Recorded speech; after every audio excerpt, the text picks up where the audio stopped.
What's up, guys? It's KB. Make sure you subscribe to the Underground Sports Philadelphia YouTube channel. Click the bell icon down below so you don't miss a single video from us. And thanks for tuning in to another video from Underground Sports Philadelphia. Now let's get into it. Philadelphia, baby, you're gonna love it. Best sports fans in the world. Actually, the worst, but that's what makes them the best. Welcome back to Top Bins, the show usually bringing you all the action from England and Italy.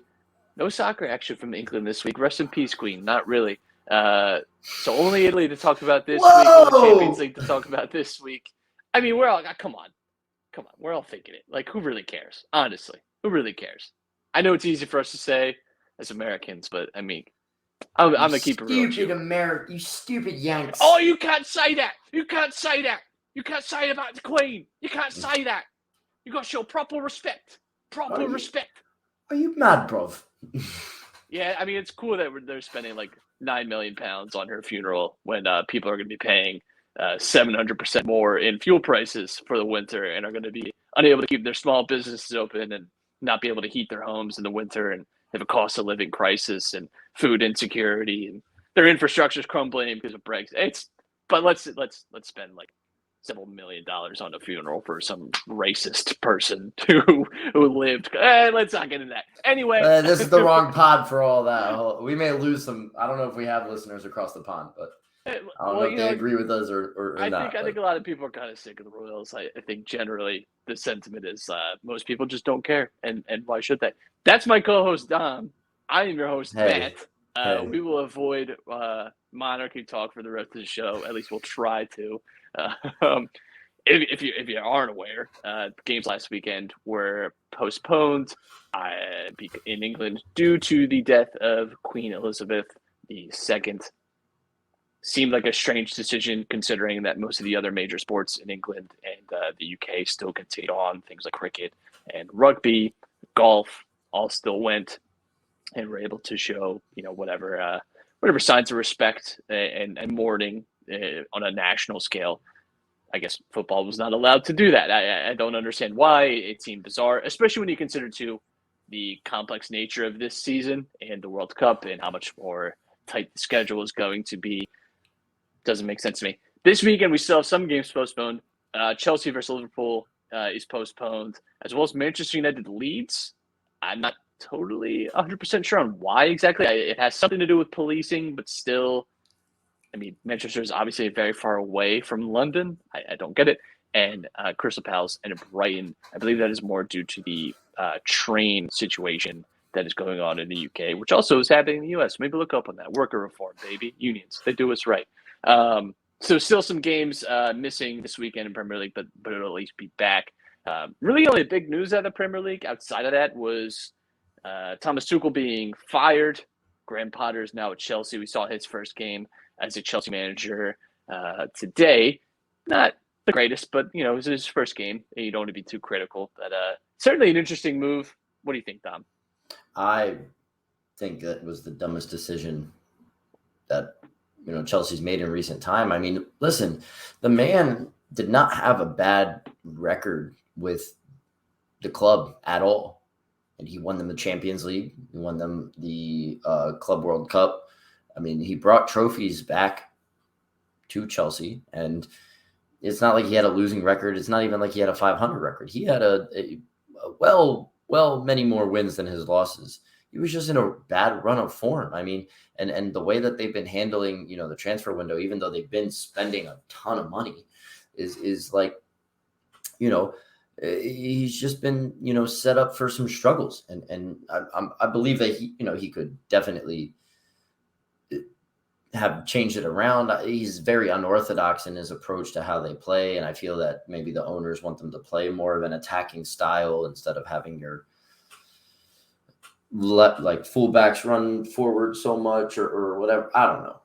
I just think that, it was a little kind of reactionary to their struggles in the league after being somewhat successful the past few years. So I don't know. I think that this could really, really make them struggle if Potter isn't the right fit. And if he doesn't, handle the next few transfer windows accordingly, bye-bye. And you see this with a lot of clubs. They go through a little struggle period. They sack their manager or the managers part ways. And then next thing you know, it's a coaching carousel. There's no continuity with the team, and the team falls down from glory. So Barcelona was on the fringe of it. Milan had that happen to them, and countless other teams have had it happen to them. So like, it's worrying if I'm a Chelsea fan, but I wouldn't be surprised if they rebound.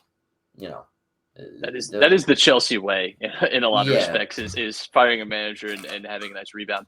Across Europe, you've had already some pretty big firings, across several different teams. Leipzig, of course, Champions League team, a team expected to be competing for the Bundesliga, just hiring Marco Rosa. So it's interesting in that aspect. I do think I think Chelsea have been noticeably bad for the last 6 or 7 months, and we had talked when we did our season preview that there was a lot of weird animosity and hostility coming out of the Chelsea campus. Part of the reason I was really put off by them coming into the season is, listen, you can have bad preseason results. Frankly, I don't think you can take as much as you want from that, but ultimately it doesn't really matter. What matters more is the response to that, and maybe some of the things you hear in press conferences. Everything you're hearing would just seem incredibly toxic, and what little information we've gotten, it seemed like there was more. It feels a little more political to me in some ways too, and that Tuchel didn't seem to have the greatest connection, it seemed, with the new ownership group. It's a big bet by Todd Bowley and the rest of that group now too, because you spent a lot of money over the summer. You're going to be paying off Tuchel, and now you've hired a new manager who you would assume too is going to have some different targets in mind. They also going to get Luis Campos from PSG, although he's technically not the director of football there. He's just an advisor. So we'll see what direction they head in. It's certainly yet again a sort of transition period for Chelsea. Tuchel, in a lot of ways, was very good. He made it to multiple cup finals, won in the Champions League, of course, the Super Cup. So you can't say that he didn't achieve things at Chelsea. But I said, at the beginning of the season, with some of those results, that he was kind of lucky that Abramovich wasn't there, because he could be on the hot seat, because Chelsea, this has just been historically what they've done. Managers get no more than 2 seasons. If they're lucky, if they're doing well at Chelsea, you get 2 years. And that's just how it goes. That's pretty much it though for England. We'll be back next week when we talk for more about them, when we actually have some matches to discuss. We're going to head to Italy now for surprisingly the game of the weekend, because I'm not sure I would have really pegged it as that. And not just for the VAR controversy that I'm sure people are at least somewhat aware of at this point, but even the game itself had plenty to discuss, to talk about.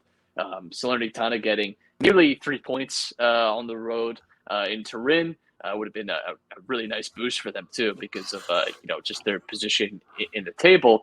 Our boy Krzysztof Piatek also getting on the score sheet here with a penalty. Our boy, yeah.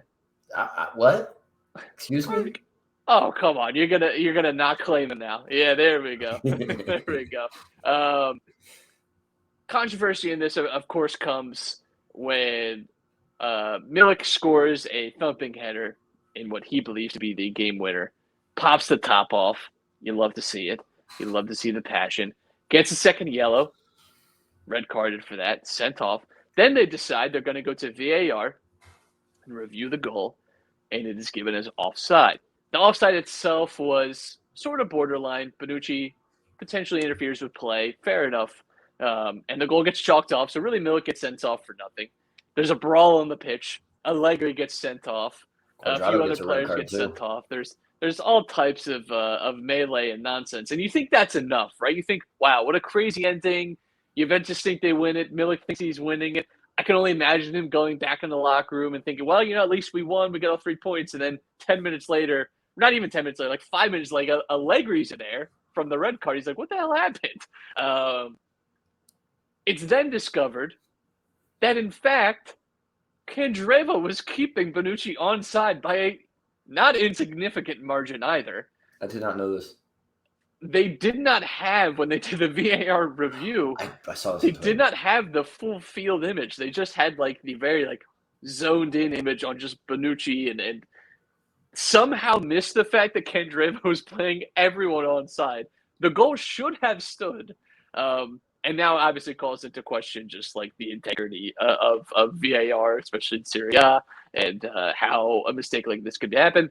And their reasoning, the referee's reasoning that we got was that they didn't have access to the full image, and so sorry, which is just an insane response to me. I think that's worse than saying nothing. I think I'm not being hyperbolic. I think it's probably the worst VAR decision ever. We had 2 this week. What league was it where they had like a toe offside? Yeah, Like it was right. like this much offside, and that was in the Champions League. We had that in. Yeah. Like that stuff at least is, offsides is a very like black and white issue, right? It's like if you're offsides, you're offsides. Now we can debate on whether It's what so an crazy. advantage actually is. I think that's a reasonable thing to discuss, and I think I'm as I've sort of listened to these discussions the last few years, I'm of the opinion too that like your shoulder being 2 inches offside is not. Do you really consider that an advantage? I don't know. I think the spirit of the law maybe needs to be, but then you turn it into a subjective ruling, and we see that with the handball rule now too, where it's like, well, what is actually making your silhouette bigger or unnatural? And we've seen handballs given for close proximity that aren't given because it's like, yeah, what is the defender supposed to do with his hand in that situation? How could he possibly react? It just hits his hand. It's so That's what tough. happened to Bremer in this game. Right. So turning it into like this more like subjective thing, I don't think is necessarily better either. I don't know that there's a clean and clear cut solution. I just think it's one of the worst VR misses I've ever seen.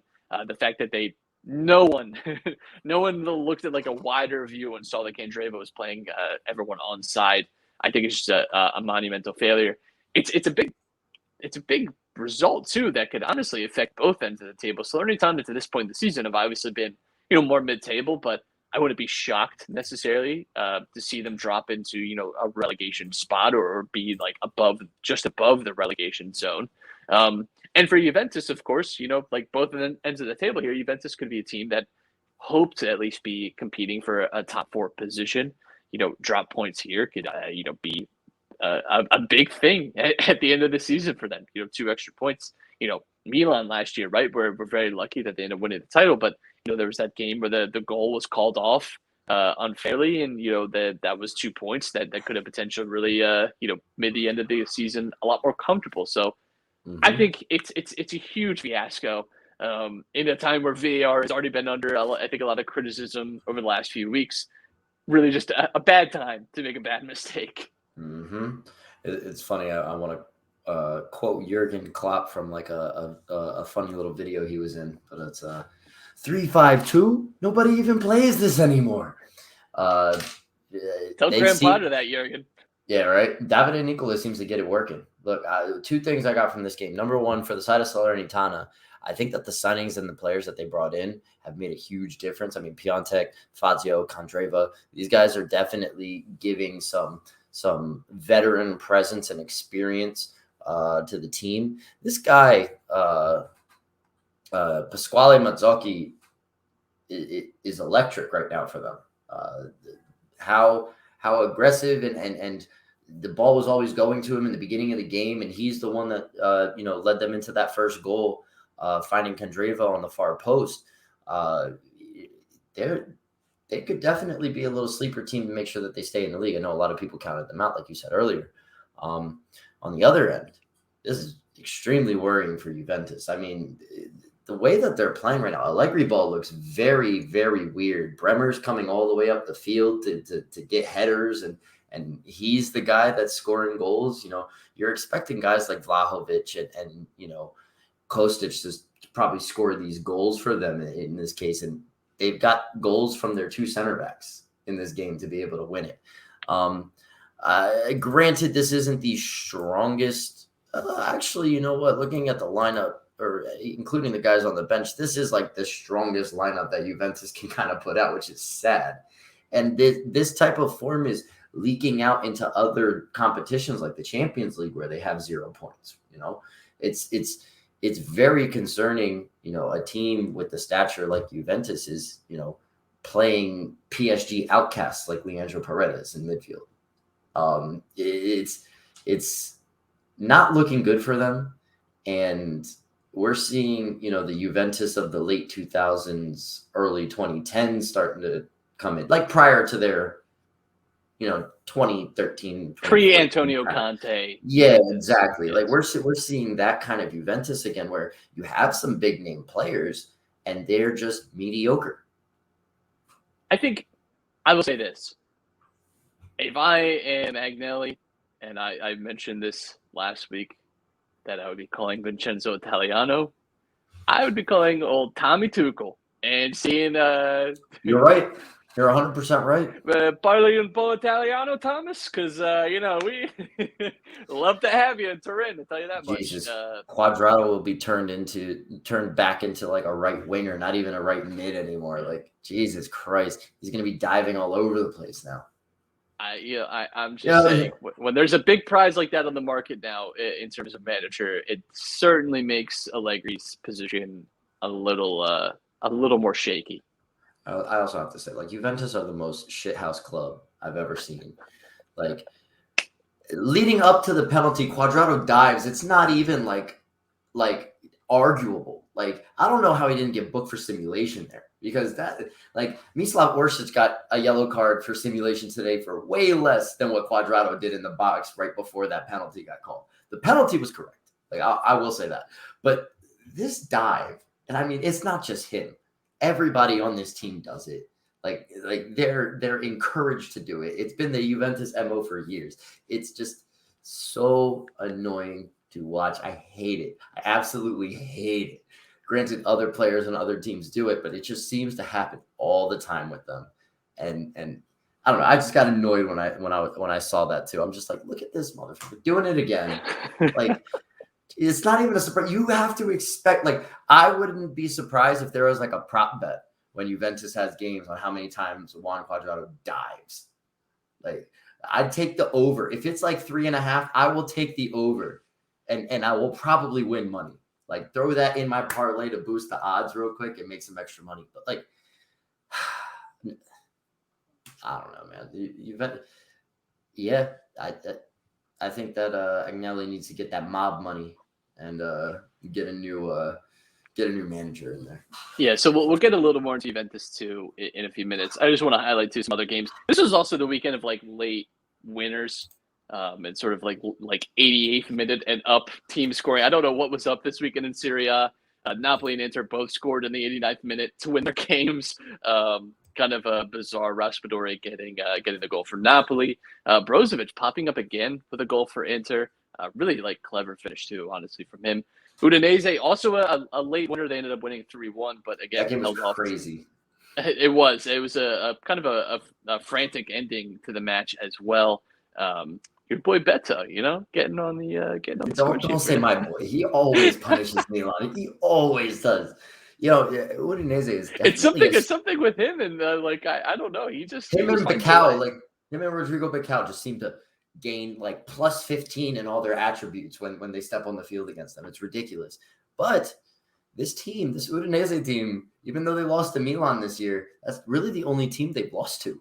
Like, they've really been playing really good football right now. And I think, they're a sneaky team that could eventually find themselves in a European spot if they continue this form. I don't know what it is about them, but they have players in the right spots that really play well and play hard, and they play for the badge.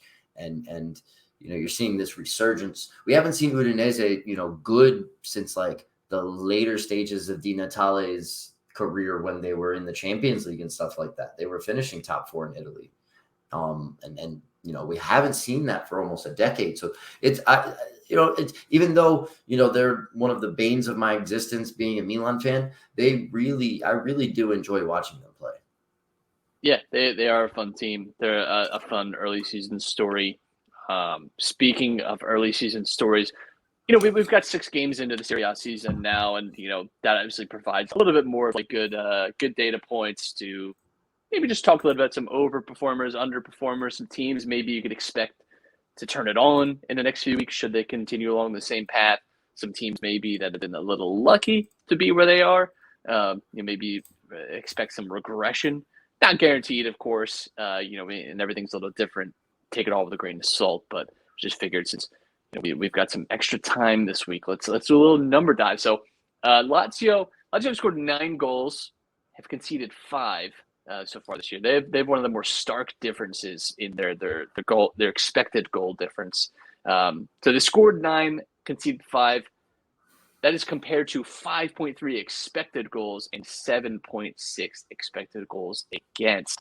So they've overperformed in the goal scoring department by a not so insignificant margin, even with a smaller sample size, and have again overperformed when it comes to conceding goals as well. So obviously, it doesn't mean that they've been lucky, right? Like there can be some noise, especially with only 6 games, for some of these stats. But again, if you look at their expected goal difference, Lazio are a team that are more near the bottom of the table than near the top.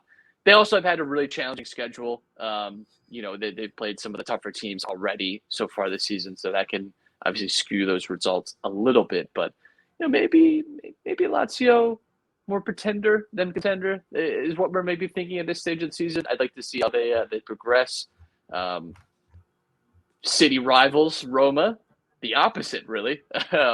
They've scored 8 goals. They've conceded 6. That is compared to 12.6 expected goals. So they have underperformed by almost 5 goals. They're expected to score 5 more goals than they actually have, and 5.2 expected goals against. Usually that's fine. Whenever you're in, about 1 or 2 of your expected goals, either for or against, it seems pretty fair, pretty reasonable. But that expected goals for is a stark comparison. They've missed some chances maybe that you'd expect to be going in. So could see some positive regression for them. Considering that Dybala and Tammy are in the top 5 for expected goals per player, they're definitely underperforming. They're getting what that says to me though too is that they are creating good chances, right? Yes, you're not, it's obviously not always converting them. Tammy's a good finisher. Dybala historically has not been the most clinical guy, but that's you're not playing him in your team with that expectation either. He's going to get his shots off. That's what it is. Which we saw against Empoli on Monday night. The shot he took is not a typically high value shot. If you're talking from like an analytic sense. Yet it goes in because it's Bala. That's just what he does. He makes maybe a shot that has a 7% chance, more like an 11% chance, right? Like he has that ability to sort of defy the odds, so to speak. So again, Lazio, Roma, maybe expect some different fortune over the next few weeks. We'll see how they carry on. Just something to keep an eye on. Juventus, which we have given some time to already this episode. We'll dive back in. 9 goals scored, 4 goals against so far this season, compared to 7.4 expected goals and 6.5 expected goals against. So again, some overperformance, some underperformance there, depending on how you want to view it. But there is certainly some difference in how they played. I think the biggest thing too is that they really haven't been a creative team, and when you consider the attacking talent that they have, you'd expect a little better. But again, Allegri, when you have him in this position where he just seems very opposed at this point in his career, I guess, to attacking football in a lot of ways. And they put all their eggs down. They put all their eggs in one basket with Chiesa, and he got hurt again. That's what it is. He's kind of been that guy that they look for creativity. I don't think that Vlahovic is the most creative player. I think he's an amazing finisher. I think he's that good target man that they need, but they don't have anybody, in my opinion, on the wings right now because Di Maria's hurt, right? Chiesa's hurt. Where are they getting this from? Kostic is kind of like more of like the service guy. You're going to get him down. He's using his pace. He's going to play a great pass in. He's not a guy I hate to use a player from my team, but like Rafael Leao, when you get the ball, you don't know what he's going to do. You can kind of play Kostic predictably. And on the other side, they played Moise Kean on the right. He's normally in the center. He still has not done anything for me to think that he's going to be creative. The players that they put all their eggs in the basket, Pogba, Di Maria, Chiesa, these guys are all hurt. Di Maria did make it back today in the Champions League, so he's back and playing. But yeah, I just think again it feels like borrowed time now with Allegri. Honestly, it just it feels like if things don't go right at the weekend against Monza, I don't know that he's back after the international break. Truly, when you consider their Champions League position as well. Berlusconi masterclass incoming. I'd love to see it. Ironically enough, another team that's been a little bit wonky to start the season. Certainly in the defensive realm, at least. Hellas Verona, 6 goals, conceded 11 against. So tough defensively there. That is compared to 6.4 expected goals. So pretty much right on. They've been right where at least the model says they should. 7.2 expected goals against. So they've been giving up some some goals maybe they shouldn't have. Maybe, again, just a little bit of overperformance from the opposition team in terms of finishing. But Hellas Verona have been maybe a little leakier than they should be. This is going to obviously be a symptom of bad goalkeeping too, which is something to keep in mind when we talk about expected goals against. Hellas Verona have had an interesting start to the season, though. They've had some good moments, some good games so far. Obviously, it's going to be tough, to replace someone like Simeone because he was such a valuable goal scorer for them last season. But I would like to see some more consistent performance for them. But overall, they've largely been beaten. I would say pretty handedly on a lot of occasions. Their only win coming against Sampdoria so far this year, and Sampdoria have been just pretty rough. And Verona got obviously kind of boat raced by Napoli on opening day. So it hasn't been a comfortable start to the season for them. They've made life difficult in moments, but largely speaking, a team that is not had a good time. They've also had a really hard schedule. They play Fiorentina this weekend. They've already played Lazio, Atalanta, Napoli, some really tough teams in there. Which certainly doesn't help. When you're talking about. I would imagine from that Napoli match, some of that those expected goal number differences is probably coming from that game. If I had to guess. So on the player end, I'm taking a look at some of the stats over here. Marko Arnautovic is the top scorer right now with 6 goals. 4 other players have 4, including Beto, Kvardana, Coop Miners. So Arnautovic has been one of the best forwards in the league, but I'm pretty sure he got hurt this weekend. I think I had the Bologna game on for a second. I saw him down on the ground for an extended period of time. I'm not sure if he was hurt or not. Do you have the info on that? I have not heard anything about an injury with him. Well, then he if he's not, I mean, this guy's looking like one of the best forwards right now. He also leads the league in goals plus assists. With 6, Rafael Leao is tied with him. Dybala right behind him, 5. Sergej Milinkovic-Savic has the most assists in SerieA with 4, tied with Roberto Pereira from Udinese. And you're going to see, if you look at some of these stats, there's a lot of Udinese players in here. The top 2 goals per 90 are 2 Udinese players in Beto and Samardzic. Arnautovic has the highest expected goals tally, Osimhen as well, but Osimhen also leads the league in missed chances, big chances missed with 7. Which is typical of strikers as well. People use that as like a kind of a weapon sometimes against players and say that they're wasteful. Usually, in a weird sense, want your forwards to be leading in those categories because that means they're also getting a high volume of chances. You want guys taking 4 or 5 shots a game and having repeated opportunities. By the way, Thiago Motta is the new manager of Bologna. My favorite, your favorite midfielder, Thiago Motta. After they got rid of Mihalovic, long tenure there at Bologna, but change up of the guard. I like looking at the chances created. I like seeing the players that are getting into those key areas and making good passes and things like that. Biragi is tied with Zielinski, who seems to be the best midfielder in the league right now. They're both at 20. Dybala with 19. Deulofeu with 18. Rui and Benacer and Pellegrini all with 15. Kandreva and Barella with 13. Same with Ivan Ilic from Hellas Verona. And then Politano and Mazzocchi with 11. So that's the top 12. You got 2 guys from Salernitana, So you see that those wing backs in that 3-5-2 are doing pretty well in the league for Salernitana. They just need to get people on the end of those chances created. I'm not surprised to see Benacer up there. He's been big for Milan. But like I said, Zielinski, from all like the midfielder stats, him and also Manolo Gabbiadini, these guys have a high like expected assist ratio, expected assists per 90, expected goals plus assists. So like there's a lot of real nice things going on in the league. I think there's a lot of parity right now with a lot of the teams in the top end of the table.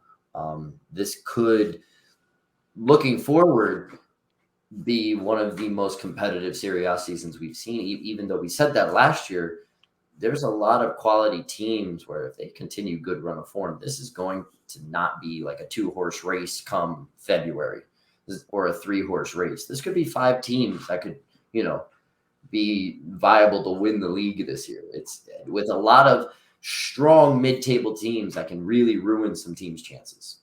We'll see. Because we had the same discussion last year. Historically, it almost always comes down to 2 teams. Last year, we had Napoli, Milan, and Inter. By I would say mid to late March, it was really between Milan and Inter. Napoli had fallen off, especially they had that really tough period, I think, in April. It's very rare for it to be 3 teams. I don't know across the 5 major European leagues how often it's been 5 teams all in for the title. But I will say it certainly felt that way coming into the year, and it has rang true so far this season that SerieA is very competitive. A lot of parity so far in the league, and that's exciting. I think I like the unpredictable nature of it. The only thing that's predictable is that Empoli, Lecce, Cremonese, Sampdoria, Monza, all still without wins. We're 6 games in the season, and we still have 5 teams that don't have a win yet. Lecce and Monza played to a very, I would call it, uninspiring draw over the weekend. Although I do like Monza's sky blue kits, but man, it's a tough time to be a newly promoted team in Italy. Yeah. Rough, real rough. It was really funny. One of my coworkers came up to me and he's a Tottenham fan, but he watched Serie A this weekend because he's kind of latched onto Roma as his Italian club after they made all those signings. Talk about spirit bond right there. Right. I mean, I've said this, right? I've said that Roma are the Spurs of. Well, they at least won a league title this century, so yeah. But it was funny. He came up to me. He was like, "Yeah, Roma didn't do that bad this weekend, huh?" I'm like, "I have no idea. I didn't watch the game, dude. I'm not watching them play Empoli. I expected them to win. They ended up winning, right? But they were like, yeah, Empoli gave them a run for their money." I'm like, listen, this happens sometimes, but yeah, man, I'm really looking forward to the rest of the season. I'm looking forward to Salernitana finishing above Juventus, and need Fiorentina to pick it up. It's kind of rough. They've not had a win in their last 5, so really want that to change around. Your Viola, not doing too well right now. Yeah, it's been tough. Yeah, I would also like to say that they've had a really challenging schedule too. Got a little lucky that they get Bologna right after a manager change. Juventus early on in the season, Napoli. And add in the fact, add in the fact too that they've got European fixtures to worry about. But yeah, it hasn't been amazing from them, but I do think it's a little bit of an adjustment period for a team that wasn't as used to playing, especially like Thursdays, typically, historically, a really tough time for teams to play and get the turnaround for the weekend. They don't have the deepest squad. So I trust that Italiano will figure it out. Shall we take a peek at the Champions League? We're 2 games in, a third of the way through the group stage already. And the nice thing about the group stage this year is that it's all going to be wrapped up pretty quick. For most groups, yeah. We have it all pretty condensed this year. Normally have to wait till like early December to figure out who's advancing this year. Obviously much earlier because of the World Cup.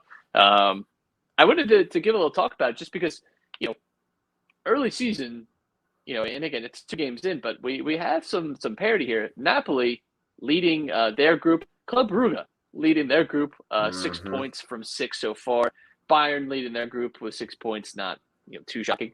Sporting Club de Portugal, 6 points, beating Tottenham on Tuesday. Milan leading their group with 4 points. That's certainly been a really tight group, and is, I think, going to provide us a lot of drama till the end of the group stages. Real Madrid, 6 out of 6, not too surprising there. Manchester City, 6 out of 6, although they had a little scare against Dortmund today.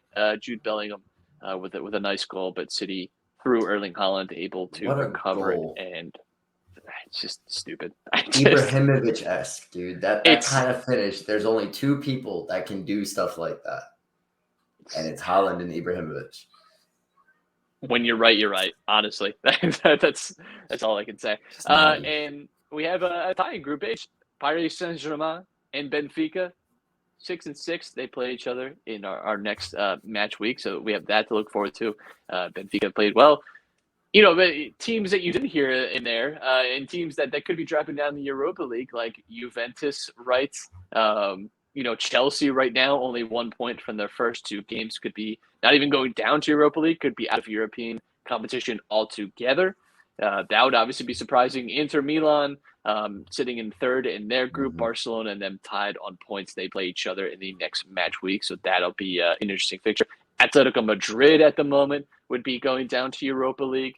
Bayern Leverkusen sitting in 2nd in that group. Liverpool would be going through to the knockouts, right? Because they get a win against Ajax earlier this week. Ajax be going down to Europa League. But, so far we've had, again, like I said, a lot of parity, a lot of interesting results. I think the one that sticks out clearly is Chelsea sitting bottom of their group. I think people will give this a lot of attention because of that fact.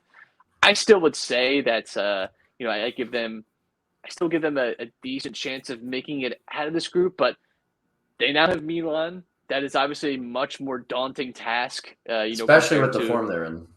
Yes. In the fact that you've just changed managers, they will have the benefit of having like an international break in there to maybe get some work in, clear their heads a little bit and refocus. But damn, it's a tough spot to find yourself in.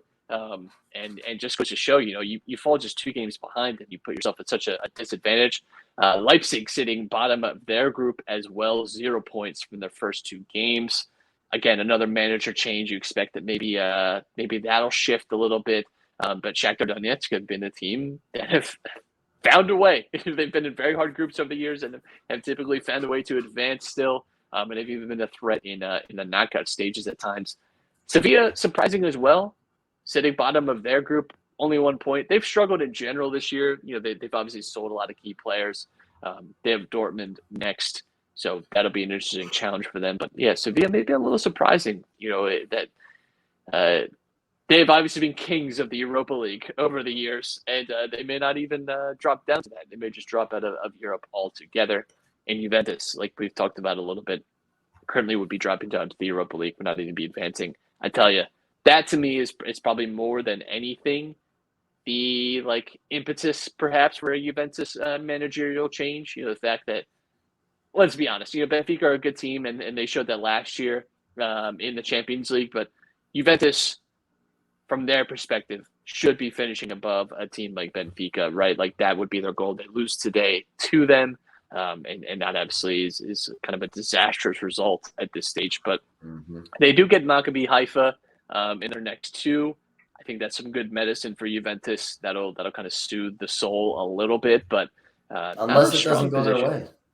I mean, but that's the thing. That's the danger you put yourself in now too. Is that you typically would look at 2 fixtures like that and think, yes, 6 points, but there's no guarantee of that. And now any slip up there, and you're really putting yourself in a lot of jeopardy. You're just making it hard on yourself. That's why it's so important for Liverpool to get that win against Ajax, right? Because yes, you have Rangers in your next 2, but you really don't want to be going into those games, having to go to the Ibrox Stadium and get, and have to get a positive result. Obviously, you still want that, and it's still crucial for them to do so. But take some of the pressure off yourself, I would say.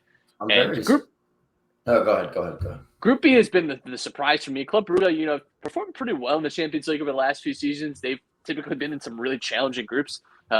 Currently sitting at the top of their group. Bayer Leverkusen able to turn it around too. They've obviously had really bad league form, but they've at least got 3 points so far in the Champions League. Atletico Madrid have not looked their very best so far this season, at least in the Champions League. They've had some just strange performances, I would say. Porto, no points from their first 2 matches. They obviously have had some squad turnover. There's some bigger reasons why maybe they're not performing at their best, but got really just run out by Club Brugge, which was surprising.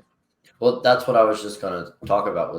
I was very surprised to see Brugge up there, especially selling their talisman player to Milan. Rumors of Noah Lang leaving, but he stayed, and I guess that's the management seeing that they had something going well with the squad. He seems to. I was just looking on FootMob. It seems like he's injured right now, so I don't know how big of a. I'm not very well versed in the Belgian Super League, but I don't know how big of a hurt that is to them. But being able to get 2 wins out of 2 and have a goal differential of 5 is going to help them out very much in this. Atletico Madrid coming up next, who have been in some shaky form. So it really has been very interesting in that Group B because that's not a team. You see them in the Champions League, but most of the time you don't see them get to the knockout. So that would be a fun team. If you're kind of watching this as a neutral and you want to find a team to latch onto, that could be a fun one to become a fan of and help support through the rest of the Champions League if they make it through. Group E, I don't know if it's that easy for Chelsea, man. I really don't. I watched the Milan Dinamo Zagreb game today, and Dinamo Zagreb is I think an underrated team. They have some very good players on that team. They're very structured. They're creative up top. Mislav Orsic is their talisman. He just always seems to get in good positions and can score. Salzburg is one of the best pressing teams in Europe, and that showed that against Chelsea. Because they drew just like they did against Milan. Milan is definitely the strongest team out of them, and that's not even me speaking with bias in my voice. This is it's obvious. They handled Salzburg well, even though they were getting pressed and the goal happened and whatnot. They came in today against Zagreb and played very well, and they let in a goal, but I mean, when Alexis Salamakers is top 3 goal scorers in the Champions League right now, they're getting production from players they're not normally seeing production from in the league, which is nice from a depth standpoint. So as a Milan fan, you should be confident that they should make this out of the group. But again, we have 4 more games to play, so anything can happen. The rest, like you said, are pretty much done and dusted. I wouldn't be surprised to see Juventus not even make it through if they can't get it together against Maccabi Haifa. They drop points against them. Who knows? Yeah. Bayern Munich played Barcelona, and Xavi after the game said that he felt his team deserved to win. It's one of the few times that I think a manager has said that, and I've actually kind of agreed. Despite them losing, I was like, you know what? Not wrong.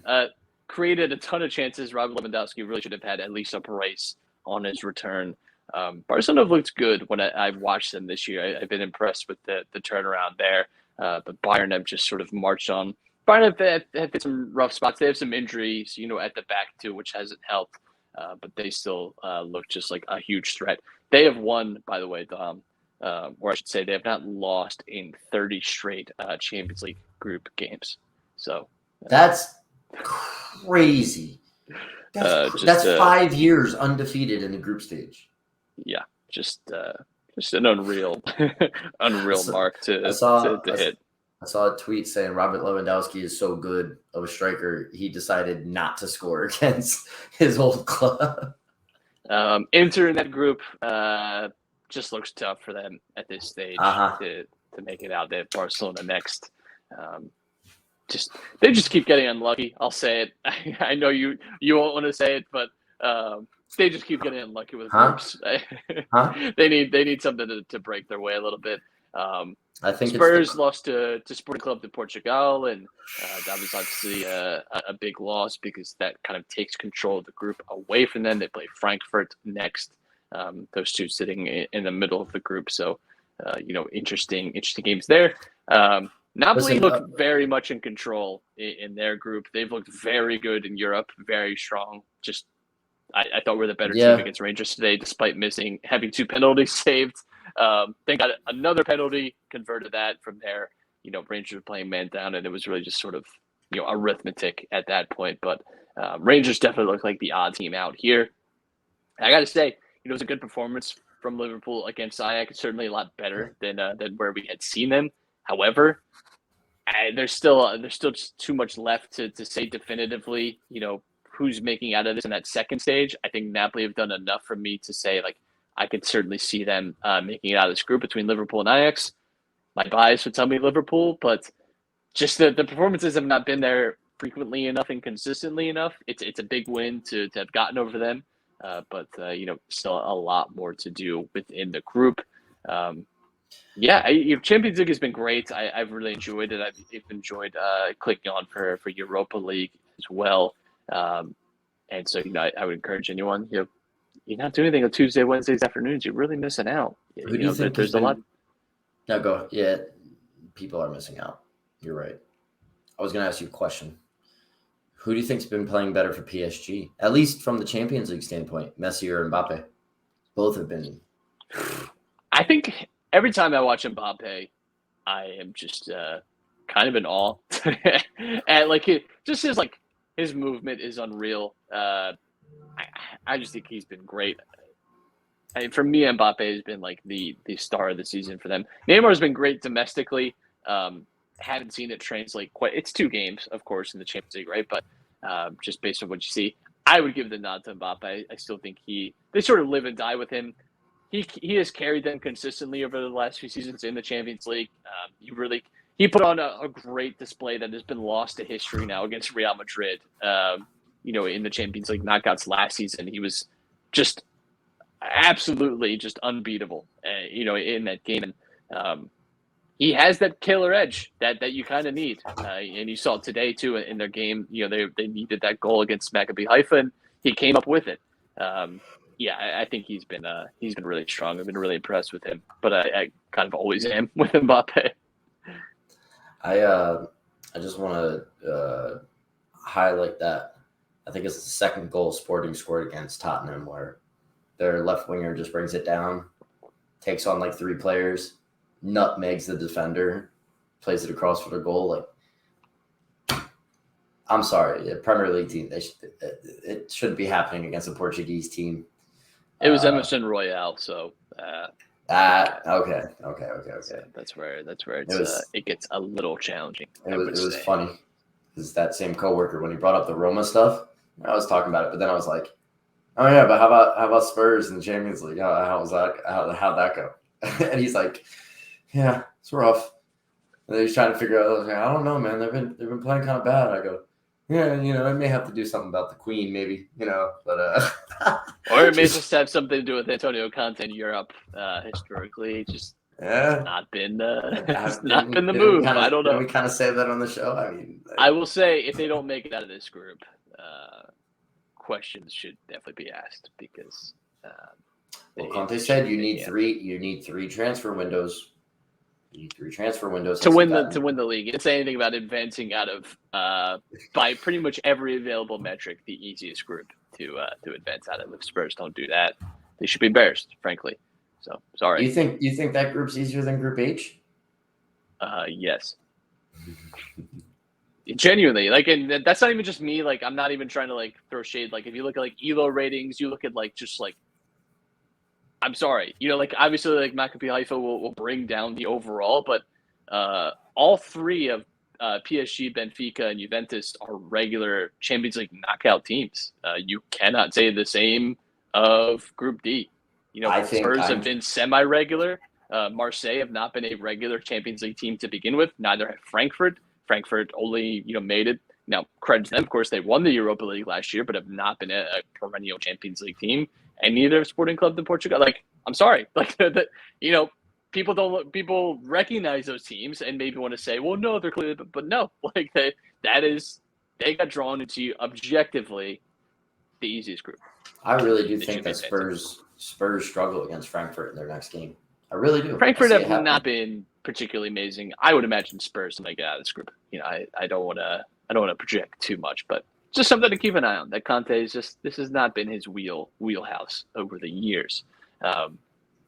So that's it. That's all I want to say on that front, at least. Fair enough.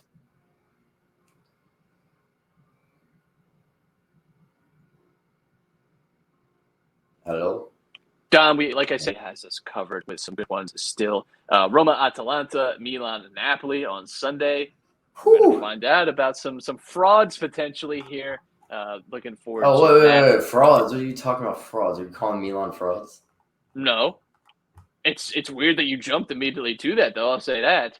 Listen, the only reason we're going to find out about some teams, that's all. Listen, the only reason I say that is because Rafael Leao is out because he got the red card in the last league game.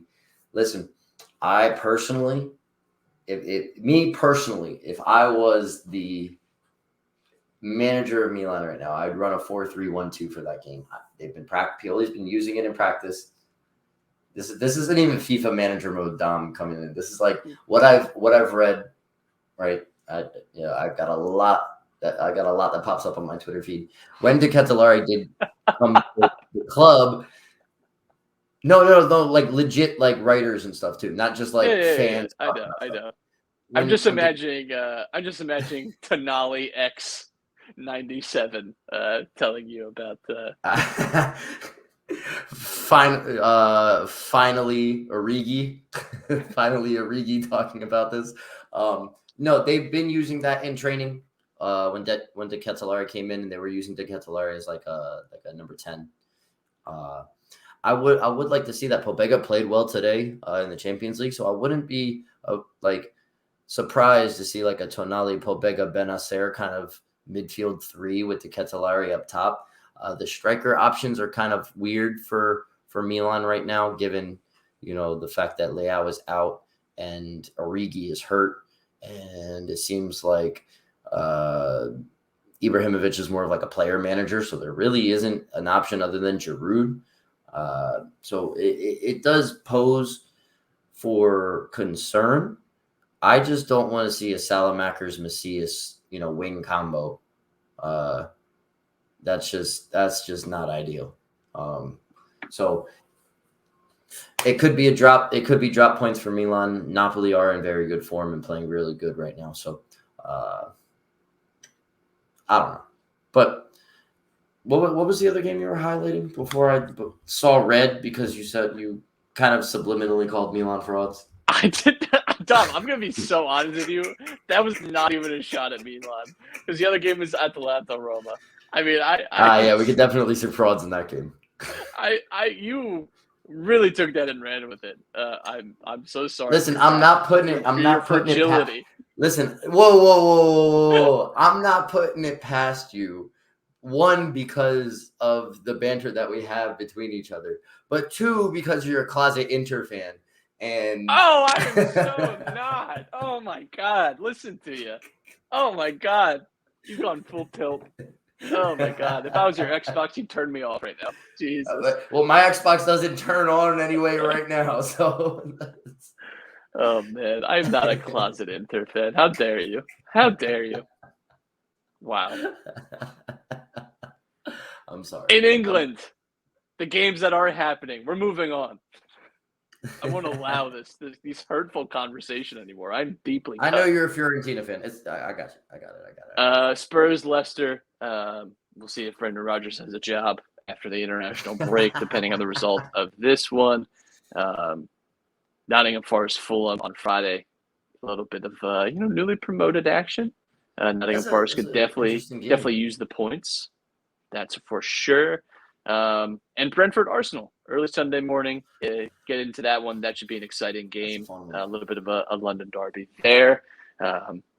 Yeah, Every unfortunately, game we got is a some. London derby now, if you think about it. Well, when there's like Almost every 9 game. London teams, yes, that is the way it goes when you have so many teams from London, all in the Premier League again.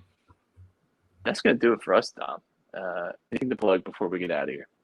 Follow me on Twitch. FIFA 23 comes out in like 9 days when this is released. So,